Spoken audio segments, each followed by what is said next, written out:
আমি কোনোদিন জীবনে শুনিনি যে বিএসএফ এত অত্যাচার করে। আমি লজ্জিত। কদিন আগেও বাংলাদেশ থেকে আমার কাছে চিঠি এসেছে। সিএএ ইস্যুতে প্রতিবাদে সরব হলেন পশ্চিমবঙ্গের মুখ্যমন্ত্রী মমতা বন্দ্যোপাধ্যায়। মুখ্যমন্ত্রী মমতা অসমের প্রসঙ্গ তুলে কেন্দ্রকে একাধিকবার কড়া ভাষায় আক্রমণ করেন। তিনি বলেন, সিএএ মানে বর্ণ বৈষম্য। সাধারণ মানুষের অধিকার রক্ষায় তিনি যে সিএএর বিরোধিতায় একেবারে গ্রাউন্ড জিরোতে তা মুখ্যমন্ত্রীর বক্তব্য থেকে স্পষ্ট। তিনি সিএএ ইস্যুতে মন্তব্য করতে গিয়ে বলেন, সিএএ আসলে পলিটিক্যাল গিমিক। ভোটের জন্য বিজেপি এটা করছে। সিএএ ইস্যু নিয়ে আদ্যপ্রান্ত তিনি কেন্দ্রের প্রতি আক্রমণ শানান। পাশাপাশি নিজের ভাই বাবন বন্দ্যোপাধ্যায়ের রাজনৈতিক ভূমিকা নিয়েও সরব হন পশ্চিমবঙ্গের মুখ্যমন্ত্রী।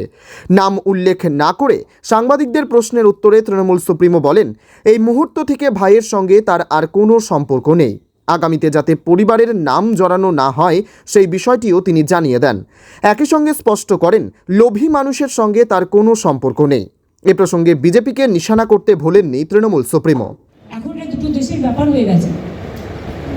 যদি একজন সাধু হয়ে স্বামী বিবেকানন্দ যদি আমেরিকায় গিয়ে শিকাগোতে বক্তৃতা দিতে পারে, যদি একজন বাংলাদেশি হয়েও সে সাধু হয়ে না চলে, সে এডুকেটেড ম্যান, ইসকনের সাধু ছিল, সে তাকে অত্যাচার করে মারা হলো এবং বাংলাদেশ আমাদের সরকারকে চিঠি লিখেছে এর যথার্থ অ্যাকশন নেওয়ার জন্য। বলুন তো, আমাদের সম্মানটা কি বাড়লো? আমরা অ্যাকশন নিচ্ছি, আমরা অলরেডি এফআইআর করেছি এবং আইনত যে ব্যবস্থা নেওয়ার আইনের পথে চলবে। मैम इलेक्शन से पहले 100 कंपनी राज्य में भेज देना। 100 कंपनी क्या हो, तो खुद मैंने क्या बोला, जिनका इलेक्शन है उन्होंने खुद कर रहा है। इम्पार्शियल इलेक्शन आप कैसे कहोगे?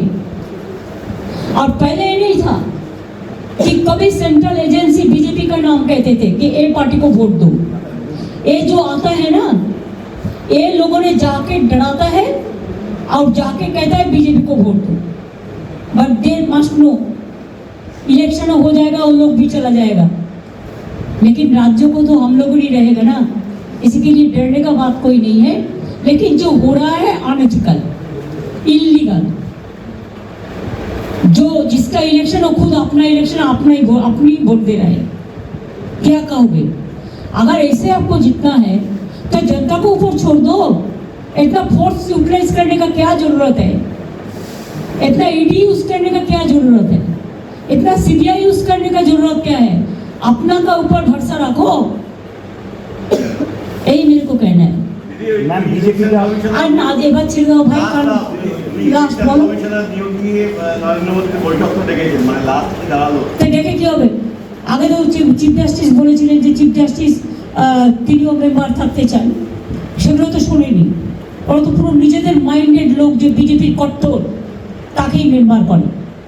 আমাদের রেসপেক্ট আছে ইলেকশন কমিশনের প্রতি, কিন্তু যখন আমরা দেখতে পাচ্ছি যে একজন ইলেকশন কমিশনার ছেড়ে দিচ্ছে বাংলার প্রতি পক্ষতামূলক আচরণ করবার জন্য, আর বাংলায় যে কায়দায় ভোট করছে তার পছন্দ হয়নি বলে যখন আমরা সংবাদ মাধ্যমে দেখতে পাচ্ছি, তখন আমরা লজ্জা বোধ করছি এবং এতে ভারতের গণতন্ত্র কলঙ্কিত হচ্ছে।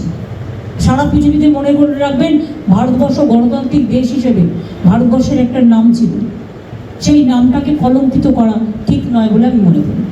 मैम लास्ट में बीजेपी का कहना, अरे क्या क्वेश्चन, बीजेपी क्या क्या सिखाया? मैम बीजेपी का कहना है कि आप सीए के नाम पे मिसलीड कर रहे हो पीपल। तो आप क्या कर रहे हैं? तो आप क्या कर रहे हैं? मैं आपको पूछता है। हमको जो कहना, हम तो जनता को कहेंगे, जो सच बात है। लेकिन बीजेपी का काम यह है झूठा बोलना और जुमला। ये तो एक जुमला है और भी एक झूठा है, गलत बात है, लोगों को अत्याचार करना। ऐसे वोट क्यों मांगते हैं? अगर आपको विश्वास है कि आप एक बार क्या बोला, यादों पे 400 सीट मिलेगा, अरे पहले तो 200 सीट मिलना चाहिए। आपको कितना मिलेगा? बंगाल का हम ऐसा नहीं कहता, हम जनता को ऊपर छोड़ता है। जनता ने जिसको वोट देंगे हम मान लेंगे, जनता जो राय देंगे हम मान लेंगे। लेकिन बीजेपी फोर्सफुल इलेक्शन करेगा तो हम इसको रुकेंगे। दीदी बांग्लाয় তো সিএ হবে না। দার্জিলিং শিলিগুড়ি থেকে স্বপন পালের প্রতিবেদন, গণ আওয়াজ।